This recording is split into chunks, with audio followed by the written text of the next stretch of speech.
안녕하세요. 저는 30대에 들어선 아주 흔한 남자 사람입니다.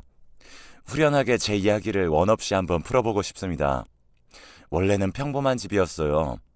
풍족하지 못하고 가난하다는 것만 빼면 말이죠. 원래 제 밑으로 동생이 있었는데 너무 어릴 때 세상을 떠나서 함께 보낸 추억 같은 것도 없습니다. 동생 때문에 병원비 쓰느라 돈이 더 없어진 건지도 모르겠네요. 지방에서도 작은 동네에서 살아왔습니다. 지금까지도 저의 기억 속에 강렬하게 남은 읍내의 다방에서 일하던 누나가 있었죠. 다방에 새로운 신입 누나가 스쿠터를 타고 저희 아빠가 일하던 공장으로 가는 걸 몇 번 봤고 잘 알고 있었어요. 아줌마라고 부르니까 화를 내길래 이모라고 그랬더니 누나라고 부르라면서 핸드백인가로 제 머리를 때렸습니다. 저는 그때 초등학교 6학년이었어요. 그 누나는 옆 지역에서 학교 다닐 때 사고를 쳐서 중퇴를 했고 여기까지 와서 다방 일을 한다나 뭐 대충 그런 소문들이 있었습니다. 어릴 때 소문들이 있거나 말거나 그래봤자 다방 레지 누나였는데요. 저희 집이랑 엮이면 얘기가 달라지는 것이었습니다. 아빠가 이 누나랑 눈이 맞아버린 거예요. 당신 정말 미쳤어? 어디 그런 여자랑 붙어먹을 생각을 할 수가 있어? 뻔히 다 당신 얼굴 안 한 사람들 투성인데 잘도 그럴 용기가 났어. 어느 날 엄마가 안방에서 아빠한테 엄청 화를 내면서 소리 지르는 걸 들었죠. 저는 그걸 다 알면서도 모르는 척 지냈어요. 중학교에 올라가니까 괜히 저희 집 수준이 눈에 들어오고 그러면서 심리적으로 살짝 위축된 상태였거든요. 저는 그 전까지는 저희 집이 가난한 줄 몰랐어요. 그냥 못 살았던 거였죠. 그래도 아빠라는 기둥이 있어서 하루하루 굴러갈 수 있었던 저희 집이었는데요. 엄마에게 비난을 받았던 아빠는 정신을 차리는가 했더니 결국 원망스러운 선택을 하셨습니다. 정신을 차린 게 아니라 그 다방 레지 누나랑 살림을 차리기로 한 것이었죠. 믿을 수 없었습니다. 아빠라는 사람은 그래도 저 초등학교 저학년 때까지는 괜찮았던 것으로 기억하거든요. 좋은 추억도 많았고요. 당시에는 전혀 몰랐고 나중에 커서 들어보니까 아빠한테는 항상 여성 편력이 있었음을 눈치챌 수 있었습니다. 엄마와 말다툼을 하고 분위기가 싸하고 그랬던 순간들은 전부 아빠의 여자 문제 때문이었던 것 같아요. 원래 바람기가 있었던 분인 거죠. 그러더니만 기어이 다방 레지랑 떠나기로 하신 것이었죠. 아빠가 증발하시기 며칠 전의 일이었어요. 엄마가 그 다방에 찾아가서 그 누나랑 한판 붙었습니다. 옆 가게 사람들도 몰려와서 말릴 정도로 난리였다고 했어요. 소문은 금방 났죠. 이러면 지가 쪽팔려서라도 앞으로 못 그러겠지. 어디 엄한 남의 집 가장을 넘보고 유부남이랑 붙어먹을 작정을 하냔 말이야. 천하의 요망한 년, 앙큼하고 나쁜 년. 엄마, 근데 엄마 때문에 지금 다 소문났잖아. 역효과 나면 어떡하려고. 나도 개쪽 한번 당하고 말지 뭐. 어차피 계속 이렇게는 못 살아. 정신 차리게 한번 뒤집어 엎었어야 해. 엄마한테 머리채 잡히고 오만 개망신은 다 당했다던 그 다방 레지 누나 때문에 학교에 소문이 퍼질까봐 저는 그것만 걱정했었어요. 차마 이런 속내는 내비치지 못하고 혼자 삭혔지만요. 그런데 이 사건 때문에 아빠가 불같이 화를 내시게 된 겁니다.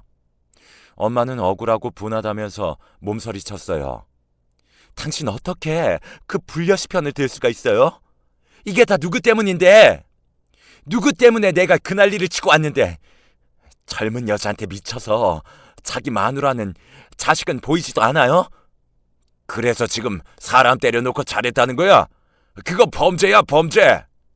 뭐라고? 범죄? 지금 범죄라고 그랬어요? 내가 범죄를 저질렀다고? 아니, 당신이 가장으로서 우리 집 책임지지 않는 이게 범죄야. 알겠어? 대체 지금 누가 누구더러 범죄라는 거야? 엄마는 소리를 지르다가 숨이 차셨는지 한숨을 쉬셨고 저는 설전을 몰래 엿듣고 있다가 그 소리에 놀라서 안방에 들어가고 말았어요. 엄마는 가슴팍을 부여잡고 주저앉아 있었는데 아빠는 부축하거나 들여다볼 생각도 안 한 채 혀만 쯧쯧 차고 계셨답니다. 아, 엄마, 엄마 왜 그래? 괜찮아? 제가 엄마를 살펴보는 동안 아빠는 담배를 챙겨서 나갔고요. 그때 집을 나갈 결심을 마치셨던 것 같아요. 어느 날 아직 동이 터오기 전이었던 푸르스름한 새벽에 저는 문득 잠에서 깼는데 방 밖에서 부스럭 소리가 들리길래 나가봤습니다. 그랬더니 아빠가 커다란 짐들을 챙겨서 나가고 계시던 중이었어요. 단박에 상황 정리가 되었죠. 아빠, 어디 가세요? 가지 마세요. 저도 모르게 목이 잠긴 목소리로 말했습니다. 어둑한 시야에서 저를 바라보시는 아빠가 남긴 말씀은 별소리를 다 한다. 잔말 말고 공부나 열심히 해. 이게 전부였습니다. 그 후로 아빠는 돌아오지 않으셨어요. 다방 레지랑 몇 년 바람피면서 연애질을 하더니만 아예 살림을 차리러 멀리 떠났다는 소문은 금세 은근하게 퍼져나갔습니다. 시간이 지나 학교 애들 중에서도 아는 애들이 생겨서 저한테 물어보곤 했었어요. 그거 진짜냐면서 말이죠. 배려심 없는 그 질문들, 자신들의 호기심을 채우기 위한 행위들은 저에게 가슴을 찌르는 비수가 되어 돌아왔습니다. 아빠는 심지어 집에 있는 돈마저 챙겨서 떠나셨어요. 저희 집이 어디 일가 친척 중에서 기댈 때 한 곳도 마땅하지 않은 집인 걸 누구보다도 잘 알고 계셨을 텐데도 말이에요. 그걸 뻔히 알면서 어쩌면 그러실 수 있었을까요? 그만큼 엄마와 제가 아빠에게는 별 존재가 아니었던 걸까요? 분명한 건 그 다방 레지 누나보다 저희가 덜 중요하다는 것이겠죠. 어머님, 그건 어머님이 더 잘 아시면서 왜 굳이 그렇게 말씀하세요? 저희 너무 힘들어요. 애 아빠가 그렇게 바람나서 집을 영영 떠나고. 한동안은 엄마가 할머니와 전화로 다투는 듯한 소리를 자주 들으면서 지냈습니다. 시간이 지나자 뚝 끊기게 됐지만요. 저는 고등학교에 올라가서 학교에 머무는 시간이 길어졌는데 차라리 그게 낫더라고요. 엄마는 집에서 거리가 꽤 있는 공장까지 일을 다녔습니다. 생계를 위해서였죠. 종일 공장 근무를 마치고 돌아오면 늦은 밤중에는 집에서 부업을 했어요. 엄마 어렸을 때는 있잖아. 문고리에 실 걸어놓고 실매듭 짓는 소일거리도 했었다. 그게 그땐 집안 여자들 부업이었던 거지. 엄마는 작업복에 실밥을 제거하는 부업 일을 하면서 이런저런 얘기를 많이 했었습니다. 작업복 큰 거는 한 벌당 150원, 작업 토시는 50원짜리였어요. 한 더미 수북하게 쌓인 것을 다 끝내봐야 큰 돈은 되지 않았지만 엄마는 그것이라도 벌기를 원했습니다. 침침한 눈으로는 검소하기 힘들다고 해서 제가 일을 거들었죠. 너 공부 열심히 하고 있지? 그 모의고사인지에 이번에 점수 잘 나온 거 맞아? 전보다는 올랐어. 이번 거가 어려워서 다 평균이 내려가서 점수가 그런 거야. 등급은 올랐어. 아, 그래? 잘하고 있네. 엄마 아빠가 너한테 좋은 머리를 물려주지 못해서 늘 미안하네. 엄마가 무의식적으로 아빠를 입에 올릴 때면 저는 민망해서 모른 척하는 게 태반이었으나 가끔은 물어보기도 했었습니다. 엄마, 아빠는 정말 이대로 계속 안 돌아오실까? 뭐 모르지. 그런 뻔뻔스러운 인간, 예의라고는 없는 인간, 나가서 뒤지던지 잘 살던지 지 알아서 자기 발자 꼬면서 살겠지 뭐. 저는 그런 아빠가 원망스러웠습니다. 어렸을 때는 아빠가 슈퍼맨인 줄로만 알았는데 고작 이런 어른이었다니 실망감이 이루 말할 수 없이 컸습니다. 대학 입시 준비를 하면서 미래를 설계해 나가는 친구들이 생겨갈수록 아빠가 더욱 싫어졌어요. 벌이도 시원치 않지만 저축이 없었으니 허리띠를 졸라 매야 하는 집안 형편은 늘 힘들었습니다. 엄마랑 롯데리아에서 1+1 세일을 하면 그 기간에 맞춰 가서 양껏 먹는 게 저희 외식이었어요. 햄버거 엄청 따끈따끈하다. 이거 콜라 엄마가 더 마셔도 돼. 난 됐어. 한창 먹을 나이인데 햄버거 외식에 행복해하고 싼 수입산 고기 사다가 집에서 구워 먹으면 그것으로도 사치라고 여기던 저를 엄마는 안쓰러워했어요. 네 친구들도 다 너처럼 속이 깊으니 예? 무슨 소리야. 다 내 나이쯤 되면 철들고 그러는 거지. 다 그래. 애들이 철 빨리 드는 것만큼이나 어른 입장에선 속상한 것도 없어. 엄마의 말이 의미심장하게 들렸어요. 그리고 슬펐습니다. 살림 차리려고 야반도주했으면서도 엄마와 혼인 상태가 유지 중인 것을 보면 어디 가서 재혼을 안 했을 아빠. 그게 너무 웃겼습니다. 연락 한 통 없는 사실보다 그게 더 우스웠습니다. 난데없이 객사한 건 아닐까 가끔은 그런 생각도 해봤었어요. 저는 그저 그런 대학교에 들어갔습니다. 어차피 좋은 대학에 못 가는 성적이면 집에서 통학할 수 있는 조건이 최우선이었으니까요. 그래도 일부 장학금 지원이었으니 나름 다행이었습니다. 취업준비생 따위 되고 싶지 않았기 때문에 졸업하고 금방 흔한 중소기업에 취업했어요. 이제 내가 돈 버니까 엄마는 좀 쉬어라 제발. 네가 돈 벌면 얼마나 번다고 그래? 그리고 엄마도 집에 들어 앉아 있어봐야 할 거 없어. 그럴 바에 나가서 돈 몇 푼 벌어오는 게 나아. 엄마는 식당에서 서빙 겸 주방 보조 알바를 하고 있었습니다. 젊은 부부가 차려서 깔끔한 식당이었어요. 엄마만한 사람 못 구한다면서 엄청 잘해주셨기 때문에 고마운 분들이었습니다. 그런데 어느 날 제가 근무하던 중에 전화를 받았는데 식당 남자 사장님이었어요. 엄마가 쓰러져서 병원에 와 있다고 하시는 겁니다. 깜짝 놀라서 제가 그 길로 병원에 튀어갔어요. 그날 엄마는 바로 응급수술을 받았습니다.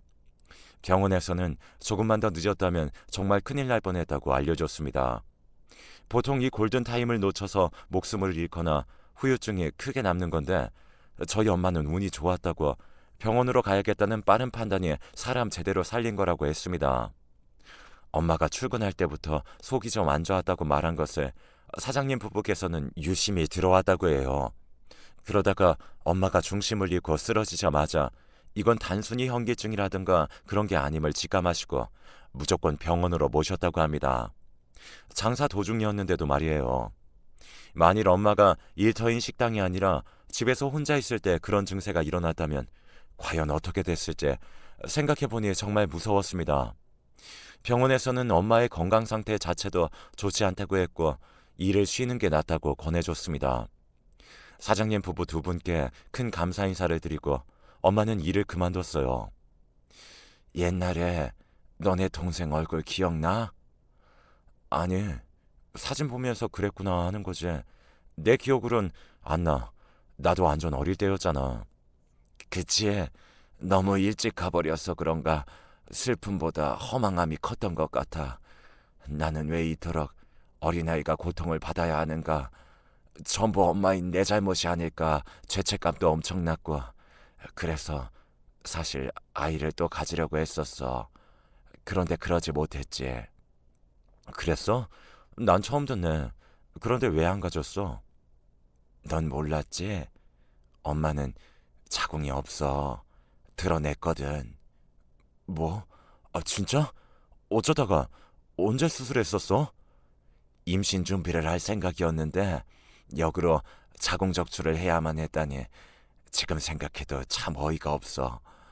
어디 가서 무슨 개짓거리를 하면서 살고 있을지 알 수 없는 그 인간, 네 아빠라는 사람이 나한테 성병을 옮겼었거든. 그런데 당시에는 내가 무지해서 그게 성병이 옮아서 그런 건지도 몰랐지 뭐야. 의사들도 정확히 얘기를 안 해줬어. 나쁜 놈들 같으니. 멀쩡히 달고 살던 기관 하나가 없어졌으니 몸이 그 후로 온전치가 않네. 멀쩡한 사람들도 많다던데 나는 운이 나빴는지 후유증으로 좀 힘들었던 것 같아. 엄마가 허심탄회하게 옛날 일을 털어놓았던 날 저는 그 얘기를 듣고 분노가 치밀어 올랐습니다. 이런 과거가 있었다니 꿈에도 모르고 지나왔었으니까요.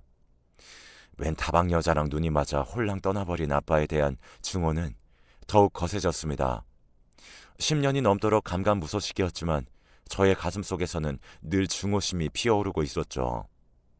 그래도 여자친구를 사귀면서 늘 증오심 많던 제 일상에 많은 안정감이 찾아왔나 했습니다. 그런데 잘 지내고 있던 시기에 회사 사정이 안 좋아졌어요. 월급이 한 달 밀린 상태에서 안 좋은 소문이 돌고 회사 분위기가 처참하니까 불안했습니다. 결국은 회사가 망했어요. 부도가 나서 저는 일자리를 잃게 되었습니다. 회사에서 알게 된 사람의 추천으로 그 후에 제가 주식을 시작했어요. 주식이라는 신세계에 저도 발 한번 담가보면서 쏠쏠한 이득을 보고자 했습니다만 저는 그간 벌어놨던 돈마저 몽땅 날리고 말았습니다.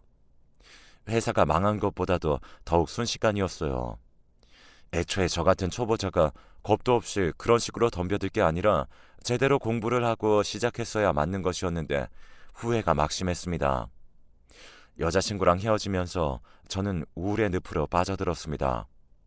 모든 것을 되돌리고 싶었으나 이미 늦었어요. 엄마의 건강 문제로 자잘하게 병원도 다녀야만 했고요. 돈 나갈 구석은 항상 있었죠. 그런 상황에서 제가 모든 돈을 날려버린 거예요. 엄마와 함께 드디어 이사를 꿈꾸고 있었기 때문에 더욱더 현실을 받아들이기 어려웠습니다. 제 손으로 모든 걸 망쳐놓았다는 패배주의가 저를 휘감았습니다. 진짜 피눈물이 철철 흐르는 것 같았어요. 못나디 못난 저의 마음속엔 아빠를 향한 지독한 원망만이 커져만 갔습니다. 왜 내가 이렇게 비참한 역할이 되어야만 하는지 이해할 수가 없었어요. 남들처럼 평범하게 사는 게 이토록 힘들 줄은 몰랐다면서 나는 평범해질 자격조차 없는 실패자라고 스스로를 비웃기도 했습니다. 단언컨대 엄마가 아니었다면 저는 그때 극단적인 선택을 하고 말았을 거예요. 내일을 살아갈 힘이 없더라고요. 그런데 그렇다고 엄마를 두고 세상을 등질 수 있느냐고 하면 그건 절대 아니었어요. 세상에 저 하나뿐이었던 엄마가 저 하나 보고 견디며 살아온 것을 제가 너무나 잘 알고 있었기 때문입니다. 방황하던 저는 이런 괴로움에 빠져든 저를 묵묵하게 기다려주는 엄마를 위해서라도 굳은 결심을 하기로 마음먹었습니다. 죽는 게 아니라면 사는 게 당연했죠. 그렇다면 앞으로 살아가기 위해서는 돈을 벌어야 한다는 사실이 당연해 보였습니다. 저는 마음가짐 굳세게 먹고선 바로 재취업에 뛰어들었어요. 역시나 그저 그런 조건을 가진 중소기업이었습니다. 하지만 감지덕지라는 자세를 가지고 다니기 시작했습니다. 새로 들어간 회사에 적응이 되자 저는 돈을 조금이라도 더 벌기 위해 편의점에서 저녁 알바까지 섭렵하게 되었어요. 퇴근해서 집에 들어가 저녁을 빨리 먹고 옷을 갈아입을 준비를 한 다음 집에서 도보로 갈 수 있는 편의점 알바 현장으로 출발했습니다. 알바하면서 옛날의 엄마 모습이 계속 생각났어요. 종일 공장일 하고 마치면 집에 재빨리 와서 저녁 차려놓고 집안일 하고 부업일을 시작했던 엄마의 당시 하루하루. 그 모습을 보고 살았던 저는 지금 이 고된 하루를 탓하지 않기로 했습니다.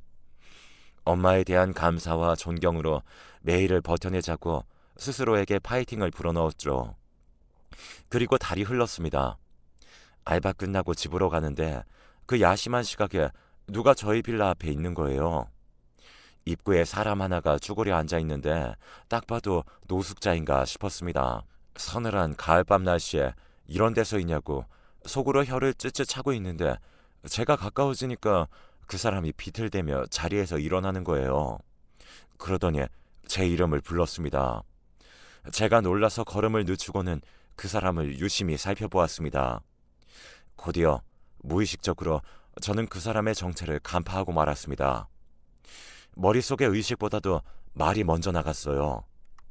지저분한 몰골에 노숙자 같은 사람이 분명 제 아빠가 맞다는 판단이 든 순간 온몸에 소름이 으스스하게 돋아났습니다. 제가 이를 꽉 물고 아빠를 지나쳐 빌라 안으로 들어가려는데 목소리가 저를 잡았습니다. 혹시 네 엄마 집에 없냐? 계속 불이 꺼져 있길래. 외할머니네 가 계신데요. 뭐? 그 먼 데를 왜? 외할머니 요즘 건강이 많이 안 좋으셔서 보통 가 계시는데요. 그래? 그런데 네 엄마 건강은 그럼 괜찮고? 어디 탈난 데는 없고? 아빠의 말에 저는 순간 화가 머리끝까지 차오르고 말았습니다.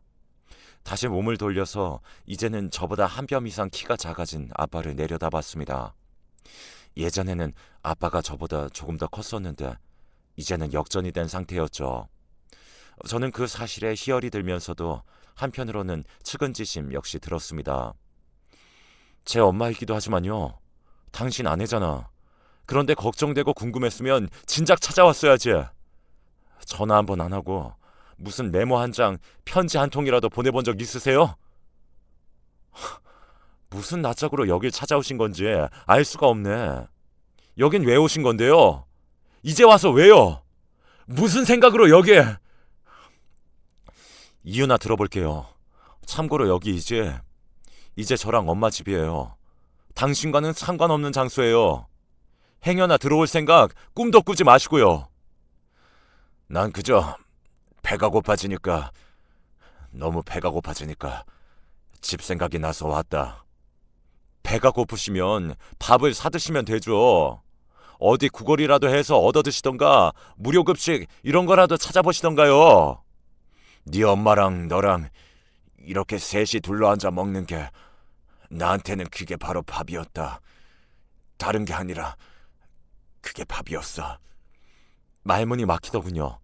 왜 이렇게 초라해지셨냐고 힘껏 원망하고 죽도록 화를 낼 수도 없게 사람 힘 빠지게 시리 왜 이토록 작아지셨냐고 그렇게 묻고 싶었습니다. 그런 말들은 입안으로 삼켜두고 저는 짧은 인사만을 남겼어요. 이만 가세요. 아빠는 아무 대꾸도 하지 않으셨고 저는 집으로 올라갔습니다. 토요일이니까 알람도 안 맞추고 늘어지게 잘 요령이었어요. 자고 일어나면 이 악몽 같은 상황은 정리되어 있을 거라고 믿으면서요. 그런데 진짜 한숨도 못 잤습니다. 잠이 오지 않아서 계속 뒤척이다가 화장실만 몇 번 가고 그랬네요. 해가 밝아온 것에 저는 결국 옷을 걸쳐 입고 내려가 봤습니다. 그리고 저는 맥이 풀리고 말았습니다. 아빠는 빌라 입구 끝자락에 걸터 앉아 계셨어요. 수그려 앉아있는 그 뒷모습이 이루 말할 수 없이 비참해 보였습니다. 설마 집도 없으세요? 가실 데 없냐고요? 제가 대뜸 물으니까 몸을 웅크리고 계시던 아빠가 움찔하면서 일어나더라고요. 밝아진 시야에서 보니 아빠의 행색이 더 구질한 것에 반감이 교차했습니다. 아니야, 갈 데 있어. 정말이다. 그럼 가세요. 남의 집 앞에서 계속 이러고 있지 말고요. 배고파서 이러고 있는 거였다. 거긴 먹을 건 없거든. 엄마와 힘들어한 세월이 얼만데 보람도 없이 아빠 입에서 그런 말이 나오자마자 왜 울컥해졌는지 모를 일입니다. 저는 다시 집에 올라가서 옷과 지갑을 챙겨서 나왔습니다. 오세요. 제가 짧게 뱉고 먼저 걸어가니까 아빠가 주춤하면서도 저를 따라오셨어요. 저는 집에서 가까운 백반집으로 갔습니다. 늘 아침 식사 됩니다 라고 크게 적혀 있었기에 익히 받았었거든요. 저는 처음 가보는 곳이었죠. 지금 집에 반찬 같은 게 없어서 여기서 드세요. 아빠랑 무려 15년 만에 마주 앉았습니다. 저의 기억 속과는 달리 꾀죄죄한 몰골의 아빠는 배가 고프다고 하셨던 것과는 달리 메뉴판에는 관심도 없고 저만 빤히 보시더라고요. 저는 그것을 알고 괜히 시선을 피하면서 멋대로 된장찌개 2인분을 시켰습니다. 반찬으로 미역줄기 볶음이 있길래 아빠 쪽으로 밀어놨어요. 분명 그거 좋아하셨거든요. 왜 이런 게 선명한지 모를 일이었죠.